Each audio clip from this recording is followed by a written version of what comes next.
80-20 rule, or the Pareto principle as I believe it's called, is about that 20% of the effort generates 80% of the result. In other words, if you're going to spend 100 hours in doing something, if you just do 20 hours of the work, you're actually going to produce 80% of the result that you want. Now, that doesn't always apply. Sometimes you're well off doing 80-20. Sometimes you're better off doing 100-100, meaning you spend 100% of the time to get 100% of result. Sometimes it's spending 5% of the time and you're getting 95% of the result.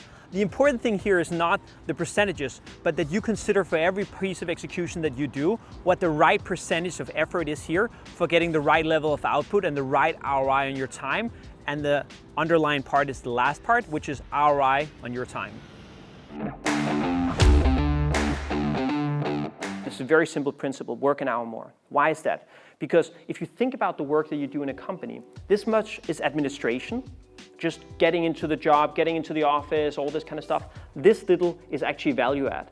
And so if you double that, or if you work an hour more, it's a massive amount of extra value add time that you actually get in your job. It's the same for me. Just getting up to speed with my companies take a certain amount of time. If I actually spend more time in the companies, then I get a lot more value out of it because it's actually the time where the business really grows, or we grow as people as well, so we learn and develop.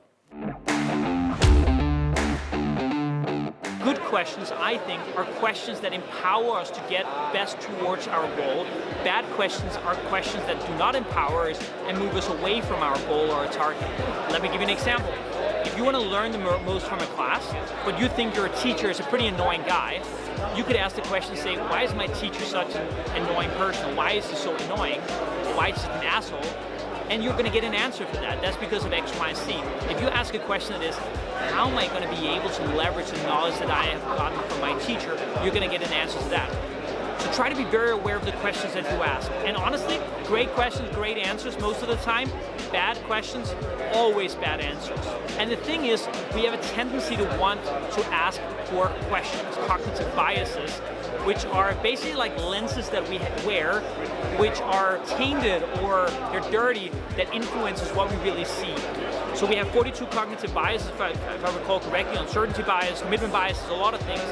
So those biases mean that we tend to not ask the right questions. Those are the reasons why, we don't say, how can I get in shape? We rather say, am I overweight or underweight? Or, why is this person such an asshole? Or, rather than saying, what can I learn from it? So for example, and there was a case at one point where a journalist wanted to write something bad about me, rather than saying, what an asshole and why do I deserve it? I'm just asking questions that, how could I have avoided this? What can I do for this not to happen again? Who have I pissed off since he wants to be that person? That gives me a lot more empowerment, and it puts me in control rather than putting somebody else in control. Hey everyone, thank you so much for watching this clip. I really hope you enjoyed it. Comment below so I can follow your journey, I can be part of your life, and hopefully you'll be part of mine as well. And if you haven't already done it, click subscribe below, and we can be part of this entrepreneurial and leadership and career adventure together.